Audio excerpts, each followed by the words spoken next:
Here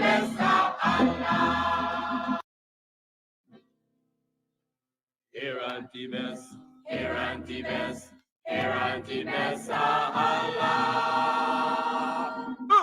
Here anti-best, here anti-best, here anti-best, Allah. Here anti-best, here anti-best, here anti-best, Allah. Here anti-best, here anti-best, here anti-best, Allah. Here anti-best, here anti-best, here anti-best, Allah. Morning, morning, come, come, grow. Here anti-best, Allah. I see your bundle, there we go. Here anti-best, Allah. Morning, morning, come, come, grow. Here anti-best, Allah. I see your bundle, there we go. Here anti-best, Allah. Here anti-best, here anti-best, here anti-best. A pleasant good evening, everyone. Welcome, welcome, welcome to Over to You. I hope that everyone is doing very, very well. I must say this evening to please go ahead, like the program and share the link. Okay, we have a very important guest this evening, and I don't want anyone to miss out. So, guys, I'm asking you to do your little administrative duty and share the link and like the program so that no one misses out here. Again, welcome to Over to You, a program by the people for the people. I'm going to just quickly do my quick call out before, I get into, bring on my guests. Flash Gordon, Mr. Flash Gordon, a pleasant good evening to you and welcome, welcome. It's always a pleasant sight to have you on the program. Miss Annette Cummins, Sandra Ann Hanover, Shelley D. Ritter, Diane Fordyce, Golly God, good evening to all of you. Imelda Williams, Desiree Smart Felix, all the way from New Amsterdam, good evening. Jacqueline Johnson, Mistress Shondell Griffith, a pleasant good evening to you. Lynette Nelson, Linda Campbell, Pam Halls, Ulrich Solomon, good evening, guys. Lennox Storm, share the link, like the program. Patricia Graves, Andy, Philippina Johnson, welcome. Welcome all of Guyana. Big shout out to the vendors out at the Stabrook Market Square, who's always looking at the program, on Saturdays. Shout out to you guys, the vendors at Border Market, the vendors at the Georgetown Hospital area that is always vending out there late in the night. Good evening to you guys. Good evening. You guys matter. We are all Guyanese. Good evening. Good evening. Good evening to all the villages across Guyana. Good evening to everyone in the Caribbean. Good evening to all the countries in the Caribbean and members joining. Europe, North America. Good evening, good evening. Tonight we have the leader of the opposition here with us. Good night, Honorable Camille McKenzie. Darcus John, good evening. Welcome, welcome, welcome to the program, everyone. Welcome. I'm going to give you a little time to just share the link and like the program. Share the link. Audrey Brown, good evening, good evening. Diane Fordyce, good evening, welcome. Welcome to the program. Mr. Forbes Modus, good evening, Mr. Modus. Elizabeth Gaskin, welcome. We are going to have the leader of the opposition in a few minutes. As soon as Lemon can get him on, he will be here with us. But in the meantime, we ask you guys to just share the link and like the program. So tonight we're going to be dealing with a lot of stuff pertinent to Guyana, of course. I'm gonna have a lot of questions for the leader. There's a lot that is going on across Guyana. And one of the sad things that I kind of pick up on this week, I was following the story, is where that young lawyer was killed. And then I understand that the person who would have actually done the killing would have also died today, I think, of poisoning. I'm thinking to myself, how could someone in custody die from poisoning? But we'll have to let that story play out. That story will have to play out. All right. Without further ado, the leader of the opposition is here. A pleasant good evening to you, Honorable Leader Aubrey C. Norton. Welcome to Over to You. I know this is your debut show. Good evening. This is my debut on your show. Good Yes, evening. debut show, yes. With me here. Yes, sir. Over to you, debut. And Good evening. guys, Thanks for having me. And a good evening to your listening and viewing audience. yes, I know they're very, very pleased because our plan was to have you before the Congress, but of course you was busy doing the campaign work and everything, and you couldn't make it. That's fine. Nevertheless, you promised that you would be on, and you're here, and we want to thank you for that. So I'm gonna just delve in to pertinent things with regards to Guyana and the PNCR. Mr. Norton, you would have just came back from a trip to Africa. Would you mind just elaborating a bit on what that trip entailed? Essentially, I went to Africa with the sole purpose of engaging persons who believe that there should be collaboration and cooperation between Africans in Africa and Africans in the diaspora, and more particularly Guyana. So I have been engaging a lot of Africans, and we are basically working towards ensuring that there is a working relationship between Guyanese here, African Guyanese here, and Africans in Africa. In essence, that is the main thrust of my visit. Well said, well said. And that is important for Guyana and Africa to have that connection, because Africa is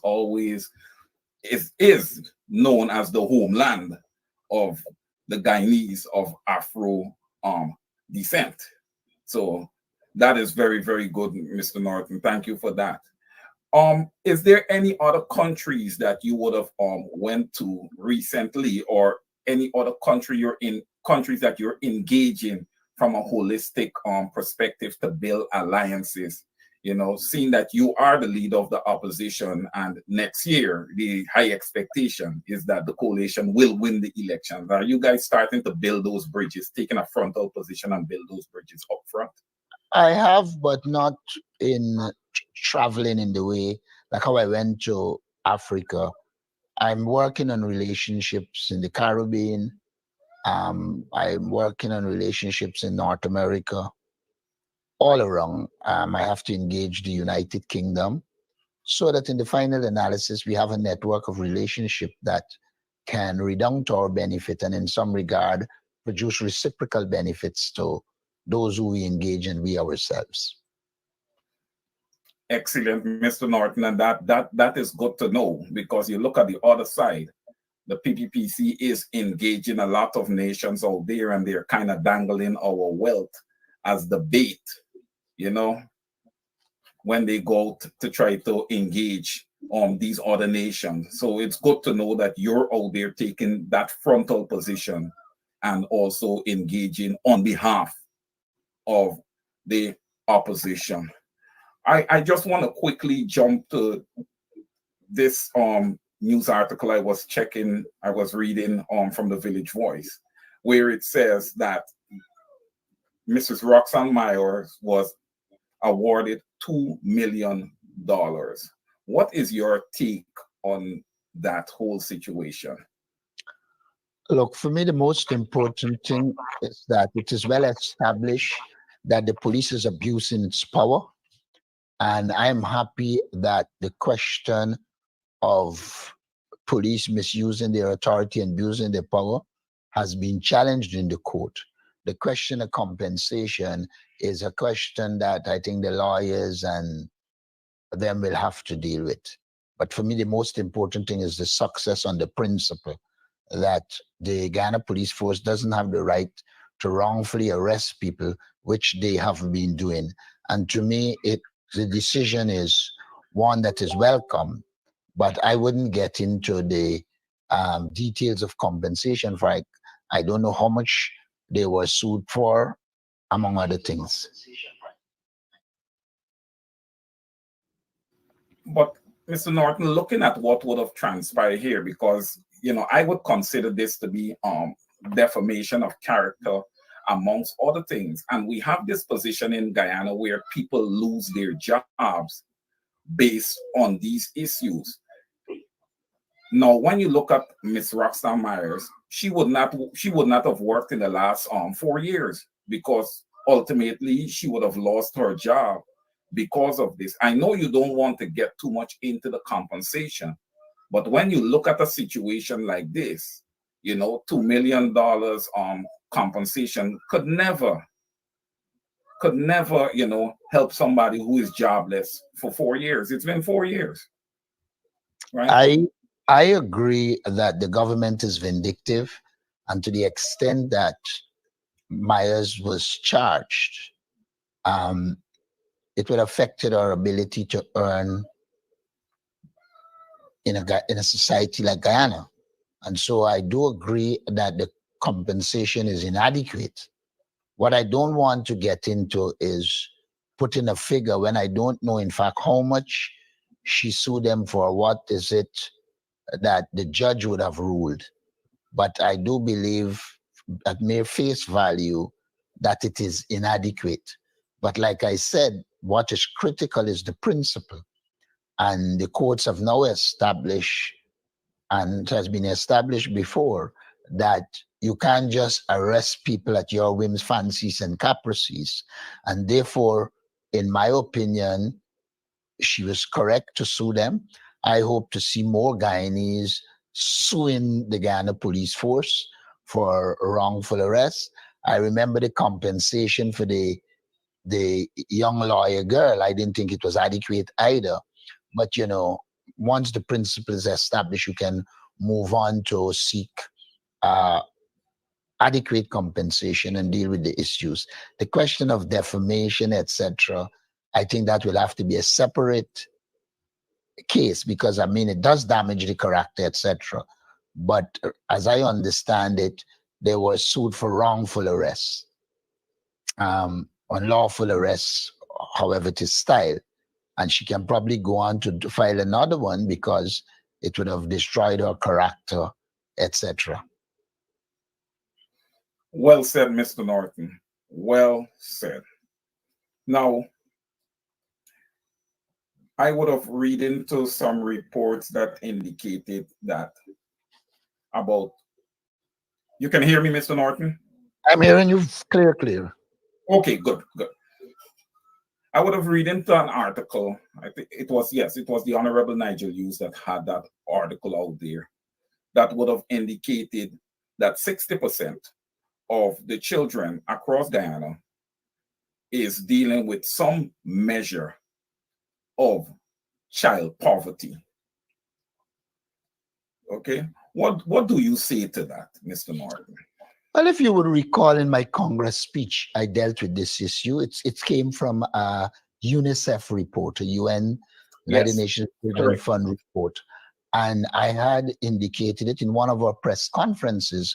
We had highlighted it. So it's an issue we have had in the front burner for a while.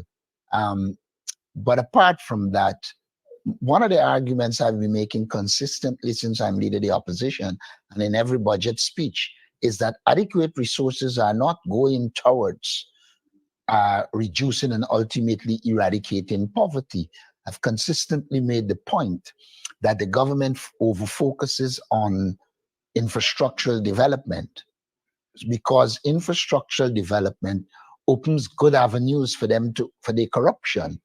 And so they don't have an interest in dealing with child malnutrition, child poverty. Their interest is to produce a budget that allows them to benefit their family, their friends, and their favorites.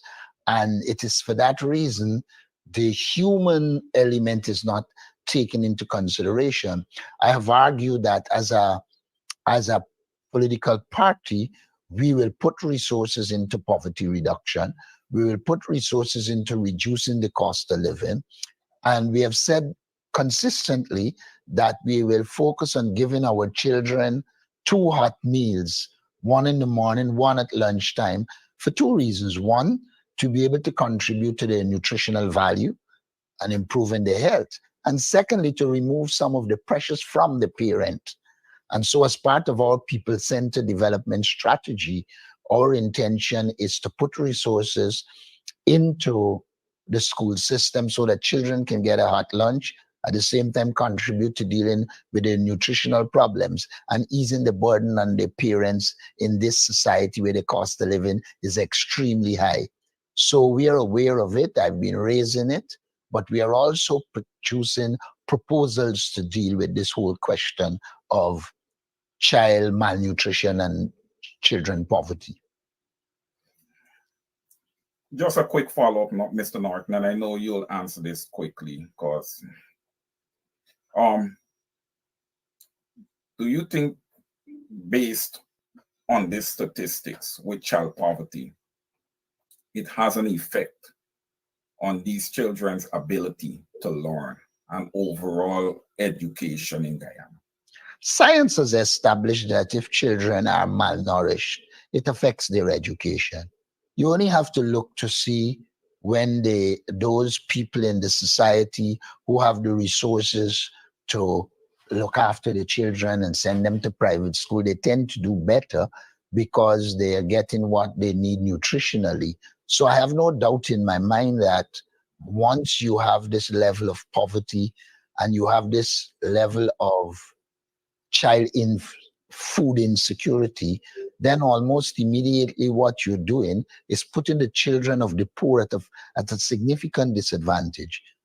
They might have naturally the intellectual capacity, but if they don't have the required nutritional inputs, then it obviously will affect their education. And around the world, it is shown that the higher up you are in the income bracket, the more successful your children tend to be at school. And I don't think Guyana is any different. And that is why I said we will have to, because we recognize that a large percentage of this society is in poverty. It's the reason for which we have developed our people-centered approach, because we recognize we will have to use the resources of the state to help parents and to help children to achieve the kind of educational development they need to be able to come out of poverty. It is well known that one of the ways to emancipation for people in poverty is education. Many of us who didn't come from rich families are who we are because, one, Burnham created an education system that facilitated us getting university education and then moving on from first degree to master's, etc. And we do believe that it is incumbent on the society. The responsibility devolves on the society for it to ensure that its children, regardless of their status in the society, can have both the nutrition they need and the access to high quality education that will allow them to come out of poverty and at the same time contribute to the development of Guyana. Well said, Mr. Norton. Well said. And to those listening, I hope that you're taking your notes. Those listening all across Guyana, you guys would have just heard Mr. Norton speak. And one of the key things I pick up out of all that he would have said there is that the PNCR is going to be a people-centric party focusing on the people, as opposed to the PPPC. That's a government that is transactional in nature, ignoring the plight of the everyday Guyanese. Well said again, Mr. Norton. We know that there's going to be an election in 2025. And going in to that election, Mr. Norton, I would like to ask you, how confident are you in the GCOM apparatus and its ability to make sure that there is free and fair elections? Well, let me start by saying I don't like saying elections will be in 2025 because it could be called before. I But agree. whenever elections are called, the question of if there isn't a clean voters list and biometrics, that will raise serious questions about GCOM. But there are questions even before that. One of the major problems GCOM has is that when the formula that was developed for this elections commission, the assumption was made that the political parties, because it's represent the government and the opposition, and that they would be made to trash out their issues and to find a consensus to move forward. Unfortunately, one of the problems that Claudette Singh has developed for us is that she has begun to vote with the PPP blindly, so that the election commission lost its efficacy as a body in which consensus can be found. You now have an election commission chairman that votes with the PPP regardless, and no one can have confidence in such a commission. What we have confidence in is the people of Guyana. And we do know from the soundings on the ground and around the country that the people of Guyana have already made up their mind that the People's Progressive Party must go. It is obvious to every Guyanese that with the resources we have at our disposal, we are doing worse than when we didn't have the resources at our disposal. When the APNU came to power in 2015, electricity was in a mess. The APNU AFC took a number of decisions that took us from a position of blackouts to stable electricity, and the PPP has placed us right back there. Under us, GPL was financially viable. Now it isn't. And so what you have is a manifestation of the incompetence of the People's Progressive Party. And that incompetence is affecting us. We saw in water, we improve water quality and quantity. We were getting water 24/7. You were getting quality water. Here comes bashing the PPP and talking about the cost to deliver water to our people. They have failed miserably and they know it. And that is why I think there's in this mad rush to accumulate wealth at the expense of the people of Guyana. But I am satisfied that the people will vote against them. We need to continue our work to ensure we get a clean voters list and biometrics. And I have no doubt we will beat the People's Progressive Party. Of course, in the nature of the party, if you observe from the recount, they were involved in a lot of election malpractices. If you look at the local government election, you would recognize that Barra Jagdeo had to apologize for them forging the signature of a dead person. I mean, only the PPP has that ability to make the dead sign. And so one has to keep focus, because even with biometrics and a clean voters list, one has to watch the People's Progressive Party. It's a kleptocracy that doesn't only be kleptocratic at the level of money, but they are also very kleptocratic at the level of elections. Of course, they like to blame everybody and suggest everybody else involved in illegalities. But every time it went to the court, the only group that has been legitimately established as riggers of election is the People's Progressive Party. In the by-elections years ago with Dr. Jagan, we knew what happened. In the very 1997 elections with general elections, where the election results were vitiated. Then we went to the recount, and the recount showed glaringly what they did on the East Coast. There were no documentation to support the votes, etc. So one has to watch the People's Progressive Party, because by its very nature, it can't help itself. It will be involved in fraud. Well said, Mr. Norton. And indeed, you have to keep a close eye on the People's Progressive Party, because they were able to rig an election outside of government. So they are now sitting there as the leading party in the government, one could only think of what they are rigging up already. Well said, Mr. Norton. I have a follow-up question with regards to elections for you. Do you believe that the three GCOM commissioners that represent the opposition is doing enough? Let me start by saying this. When in 2015, the People's Progressive Party was about to thief the election, is our GCOM Commissioner Vincent Alexander that brought the reality to the fore, and he did it again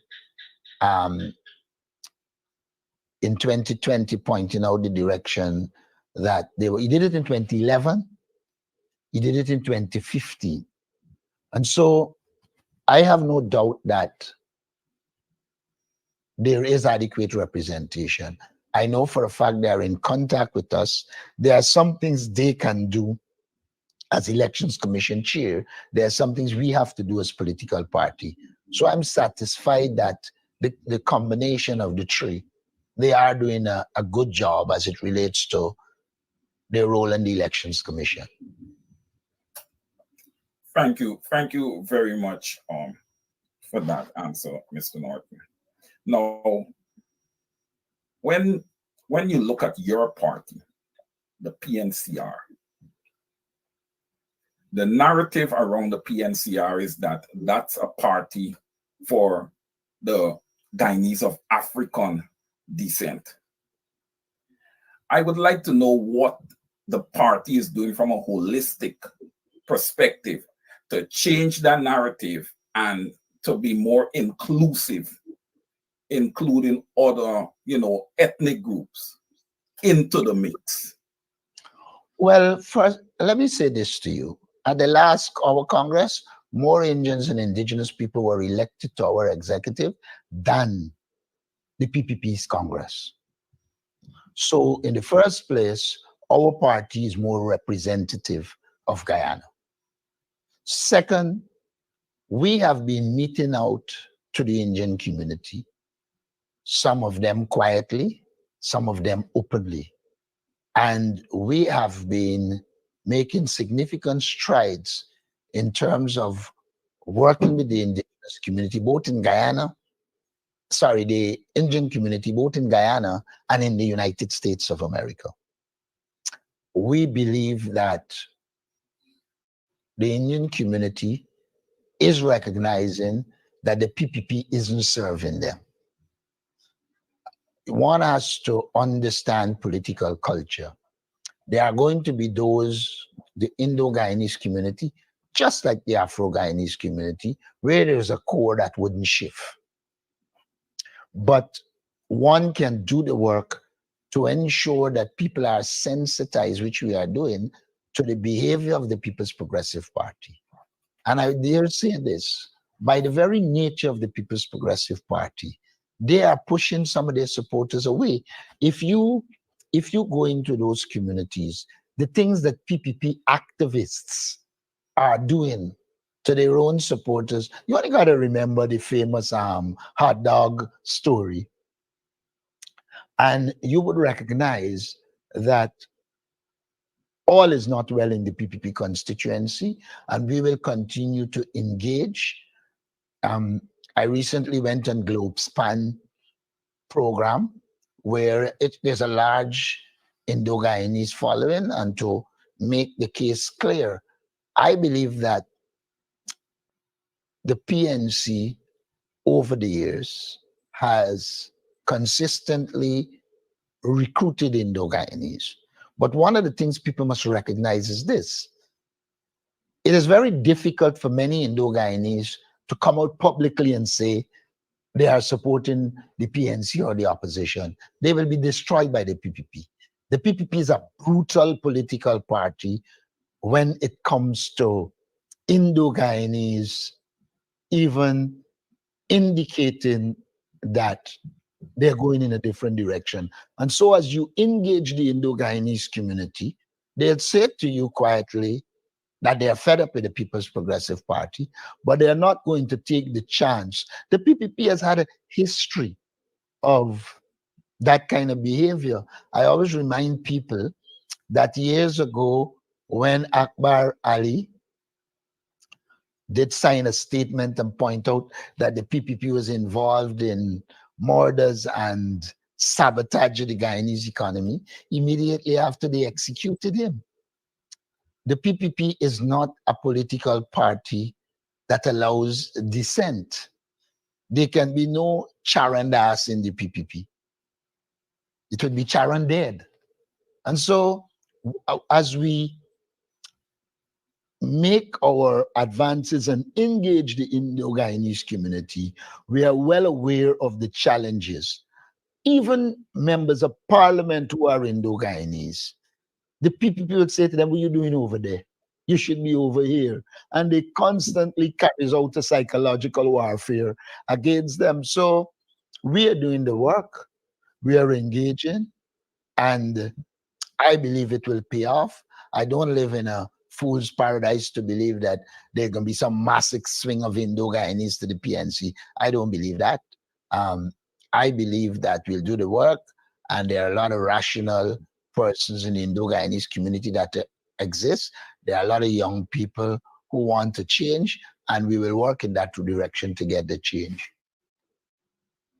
Well said, Mr. Norton. I actually believe that there can be a whole influx of Indo-Guyanese into the PNC because, look, we're an oil-producing nation, and it's the same old under the PPPC, and these people are fed up. They're tired. We're now in the 21st century. It's time to put aside this ethnic divide and move forward. And I think there's a lot of platforms that is educating and sanitizing the Guyanese people, and many of them will be ready to make that change and make that switch.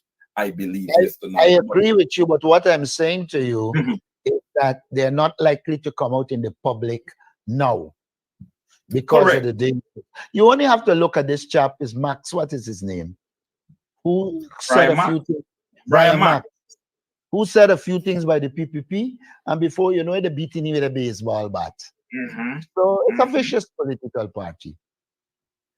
Yeah, Mr. Norton is a vicious political party that would have you know, they're responsible for a lot of deaths, they're responsible for a lot of crimes. I want to ask you this question. To the extent the coalition is in government come 2025, are you going to put together a task force outside of the Guyana police force, which you would have a massive job cleaning up that? I'm not even going to get into that. Frankly, are you going to put together? Go ahead, Mr. Norton. Go ahead. Frankly, I believe once you remove the head, that corrupt leadership from the police force. Look, if you go back to 2015 to 2020, when we sanitized the police force, and you saw leadership that emerged that wasn't compromised and politicized like this crop we have here. You saw the police force beginning to do a number of things. One, there were less accusations of corruption. Two, they started to solve crimes because you improved their capacity to solve crimes. We trained many of them overseas, in the United Kingdom, in the United States. I think some even went to China. Now, once you can improve their capacity to solve crime, once you can pay them a better salary, once you can give the police new and proper leadership, you might need additional help. But I don't know that we need a parallel task force to deal with the issues. What we need is to have a police force that operates based on law and committed to service and protection of the people of Guyana. And once you get that, it will begin to improve and you'll be in a better position than you are in now. The big problem now is that the political leadership is corrupt. And because they are corrupt, they have to call on policemen to protect them. If the police was allowed to be independent, Jack Day would have been investigated after the Vice News accusations. But it didn't happen because they would have instructed the police not to, And the police now know all of their corruption. So they can now turn around and say, we can investigate the police because the police has a lot on them. And that is why very early after the allegations against Brutus, Jagdeo jumped out to say there is no credible case against him. They are complicit in illegalities to the point where they are dependent on the Ghana police force to protect them, and they cannot allow the police force to operate in a professional way. I believe once you can professionalize the Ghana police force, once you can put proper leadership that operates within the confines of the law, then we can deal with the issues. Though I accept that they have destroyed the Guyana police force, and it will be a tall order to bring it back. It is going to be much harder than when we came to power in 2015. Well said. I'm looking at a comment here. One individual said, Mr. Norton, that fish, it's a old people saying fish that's rotten from the head. Yes. No, when you talk about the head of the Ghana police force, Mr. Norton, you're not talking about one person, you're talking about a whole group. The management, the leadership in Yes, Ghana. yes, force. A whole group. Mind you, we need to be careful. Not every one of them. No. We know this. But there are some of them in there who are clearly corrupt and should not be in charge of a Ghana police force. And if the PPP had any decency, they would have started removing them. But they can't, because they are the people that protect them. They are the people they use against ordinary people who stand up for their right. And so they are complicit in the corruption. And that is why I say we have to go to the elections and remove the entire government. That is the reality that we face. Good. Including those rogue officers in the Ghana police force. They should be jobless. Well said, Mr. Norton. Well said. From an overall economic perspective, does the PNCR as a party, because the expectation of the people in Guyana, they're expecting a coalition to go to the elections whenever it is called. And Mr. Norton, you made a very, very interesting point, and you're correct when you said that elections can be called at any time. And I would have seen a picture with Dr. David Hines centered with yourself on one side, on the Honorable Mr. Nigel Hughes on the other side, and he would have lifted both of your hands into the air. It was beautiful to see. But to the extent elections is suddenly called, how do you decide who is going to be presidential candidate, who is going to be prime ministerial candidate, and all the ministerial positions? Are you guys working on these things, although the two parties are working, or the three parties are working separately currently? As a political party, you always have to work out all the options. When I get up 4 o'clock in the morning, one of the things I do is put on my table the various options. You have, if you are alone, these are the options. If you are running with X or Y person, these are the options. So you have a picture of the possibilities. And once an election is called, the extant situation will determine. And based on your understanding and preparation for the options, there shouldn't be a difficulty in terms of arriving at the kind of leadership and candidates you intend to carry in the election. So I'm not worried about that. I have said publicly that I see Nigel Hughes as a welcome addition to the opposition forces. I saw today that David Hines is the WPA presidential candidate, which I think he's entitled to. Each political party is entitled to identify the presidential candidate.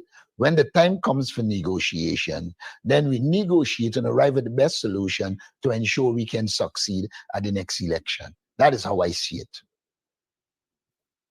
Well said, Mr. Norton. Well put. You know, when you look at the whole dynamic, Mr. Norton, of the collation, right? And I call it a collation because, but technically it's not, because there's not an active Commonsburg Accord, right? That's correct, right? Oh, well, I would say there is still a coalition in Parliament. Right. A while back, we did agree that all the political parties will do their work separately. And as far as I know, that still holds. The APNU, of which I'm the chairman, continues to do its work separately. The WPA is doing its work, though they are to return to the APNU. The AFC is doing its work. GAP is doing its work. Once we all are doing our work, at the right time, we can just get together, make the decisions, and move forward. I don't see much of a problem. You know, coalition anywhere in the world has been difficult. Coalition demands a lot of compromise, sometimes finding consensus, sometimes retreating, sometimes advancing. There is no straight path to a successful coalition. Who would have believed that with how the coalition was going, Charandas would have out to the blues voted against the coalition? There are always dangers in coalition, like there are in any political party, because each and every one views the politics from their position and perspective. It is how you now seek to analyze the situation and to make decision taking into consideration the various dispositions of the coalition partners. But having said that, I've always said, as a political party, one of the first thing I committed myself to when I became leader of the PNC is going back to the grassroots, meeting the people there, and ensure we are in contact with them and being prepared to lead them. Because in politics, any eventuality could occur. You could end up going as coalition, you can end up not going as coalition. You have to prepare for an eventuality. Frankly, I believe we are better off as a coalition. But then, I am not naive. I understand there are forces for coalition, there are forces against coalition. Which one will triumph? I hope is the forces for coalition. Well said, Mr. Norton. And listen, I agree with you, you know, with coalition being the best way to go, but not being naive. I feel in a coalition that everyone is represented, and that's what I like about it. But I agree with you also that there can be dangers in being a part of a coalition, a la Charandas Prasad. And I want to, and based on that, I want to ask you a question. What would you do to the extent you go into government as a coalition? What would you do to mitigate a situation like Charandas Prasad reoccurring again? Because it has really hurt the Guyanese people. What would you do? Look, the first thing, you have to have people committed to a philosophy and a program. One of the things I would like to do as a coalition is to us to agree. I have put forward a people-centered development strategy. Other members of the coalition should come with their positions. We discuss them and we arrive at where we want to go. That will give us a common grounding. The second thing that we have to do in a coalition is be responsive to the concerns of coalition partners. But then also you might be responsive to the concerns, but there are some in coalition who believe they must take advantages of your goodwill. So there are many variables you have to do. I can say to you, we will make a coalition successful. What I can say to you is we can work in the best way we can, understanding the concerns and the interests of all the members, and seek to develop an approach that allows us to work together and move forward. But to say, I will do one, you're dealing in a world in which money can cause people to sometimes even kill their mother. And that's be a hard task to undertake. And so no politician that I know really that is worth his salt will believe he can do everything to stop somebody from breaking ranks, especially in an oil economy where money is flowing and people are prepared to corrupt people further. And some people are prepared to accept getting rich at the expense of the people. And that is why I believe we have to focus more on what we do for the people, engage the people, do more scrutinizing so we understand the conditions and seek to move forward. But to say we will do X or we will do Y, I don't know that that is the road I want to go down. Well said, well put, Mr. Norton. I would have heard within that whole conversation there, you would have said that whole answer, you would have talked about everyone buying into a philosophy together. I want to just narrow this down a bit, and I just want to deal with the PNCR and your MPs. Mr. Norton, allow me the latitude to ask this question. Are all the MPs on board with your philosophy, sir? It is difficult for me to say yes to that. Now, one of the things you must recognize is that when I became leader, the MPs were already there. When I came as leader, I identify, I think, 13 things all members of parliament should be doing. I discussed it with them and it was out there. Political parties are not necessarily homogeneous units.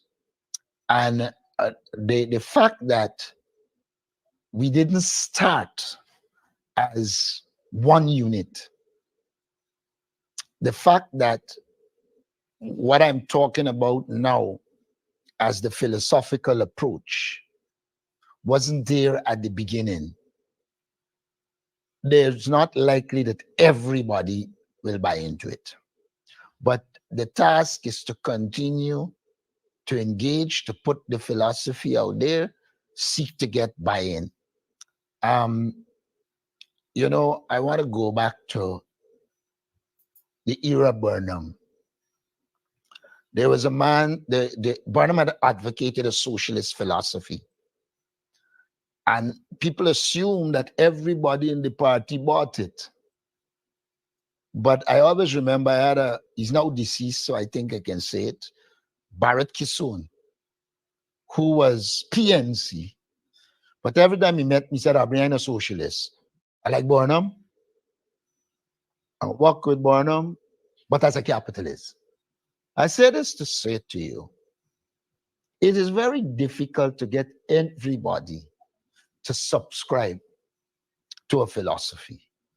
And it takes time to develop that philosophy and to work with people for them to subscribe to the philosophy.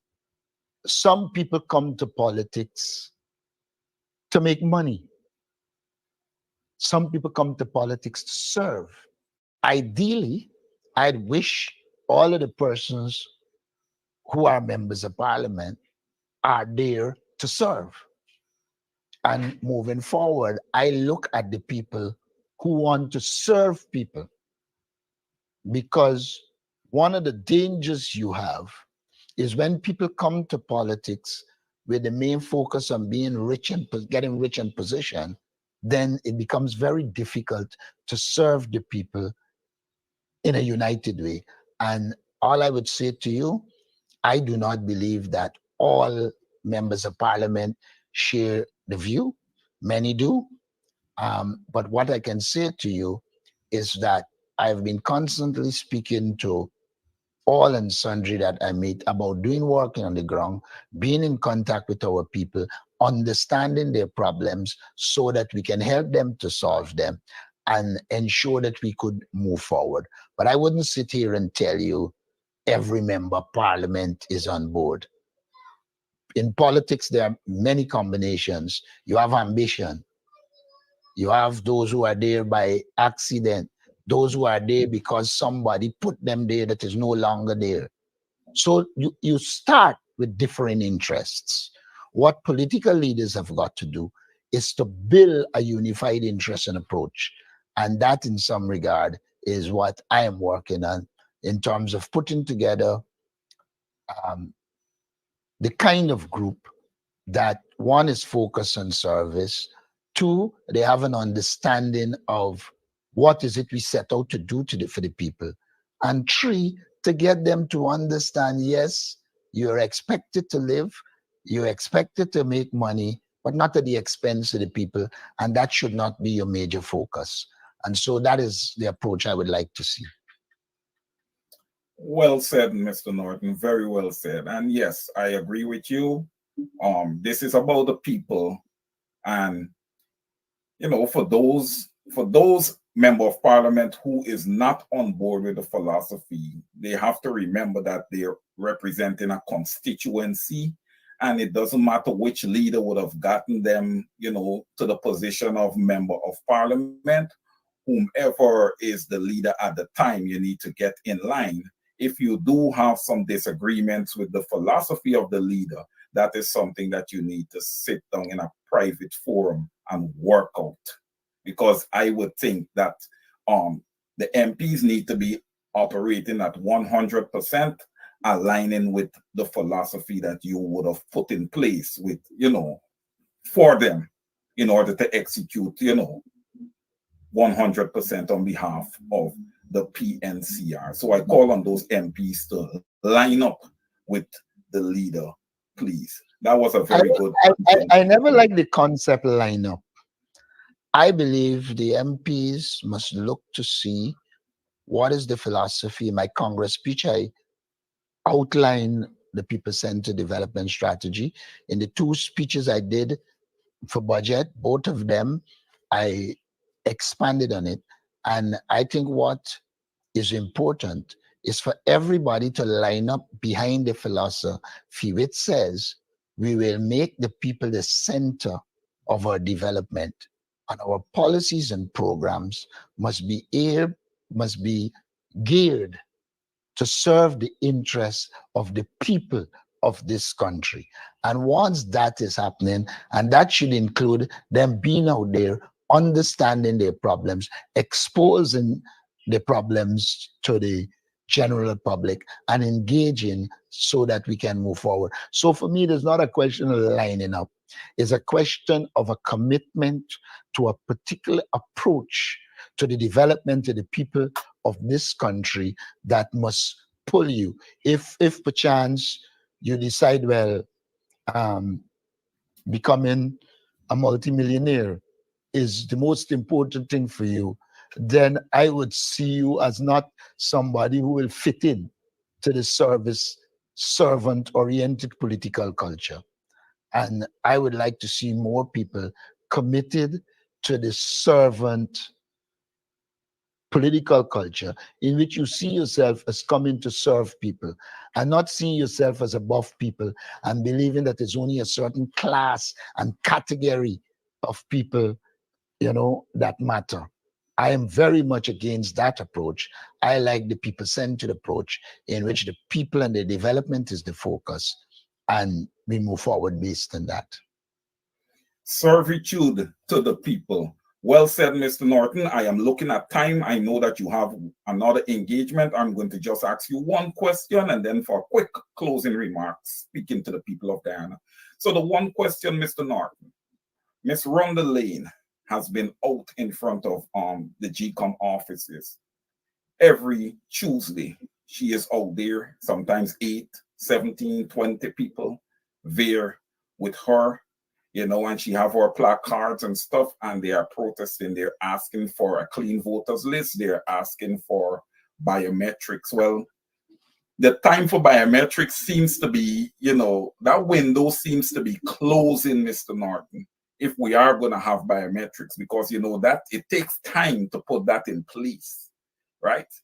So I want to ask you, should some of your MPs not be present out there with Miss Rhonda Lane standing in solidarity with some of, the people from their constituency? All right. Let me start by saying not my MPs, Yes. Go ahead. the coalition MPs. MPs, yes. And in the case of 20 of them, the PNCR MPs, they should be out there in solidarity. That's the first thing I want to say. So I don't like the concept of my MPs. I like the concept of the PNC MPs. Okay. Once we start to make it my MP in that thing, we run into problems. As it relates to the window is closing, no. The basis for biometric is already there. The thumbprint, everything, digitalized. It's just for us to go the step forward, agree that biometrics will be part of the process, bring do the list to facilitate it, bring the equipment, and ensure that in every polling station, I know of countries that did preparation for biometrics in 3 months. I think Kenya did it at one time. So the point is, I don't think the window is closing. I think what the government is doing is trying to stretch it out so that they don't have to produce a clean voters list and biometrics. That is what I think they're doing. They're seeking to stretch it out. As it relates to Rhonda Lane, she's committed to what she's doing. I think people should appreciate what she's doing. All of us are different. Some people like a heavy activist role. Before I was leader at a party, I had liked an activist role. But when you're leader of the party, you could still maintain some of the activist role, but you have to shift the policy and decision making, etc. But I would say that the party recognize what Rhonda is doing, and in my approach to political work, he who work according to the Ghanaians throughout the belly should be dealt with fairly, justly, at the right time. Well said, Mr. Norton. I'm going to just ask you for your closing remarks now. And in your remarks, if you could give the Guyanese people some measure of empowerment and hope as you close, sir. I've always said that empowerment to the Guyanese is dependent on the organization we put on the ground. And I would urge all Guyanese to become part of any one of the organizations that are seeking to change the government. But as the leader of the PNC, I want to see them in the PNC. I think it should be obvious to all Guyanese that the APNU AFC did more for the people of Guyana without oil. And therefore, if we are the government with oil, the Guyanese people will benefit and benefit significantly. And that we have committed ourselves to putting resources in the hands of the people of Guyana rather than in the elite family, friends, and favorites, as is the case of the PPP. We are also committed to rooting out corruption because corruption is destroying our society. Thank you so much, Mr. Norton. Thank you very much for taking the time to come on and join us this Thanks evening. for having me. Thanks for having me. Okay, there you go.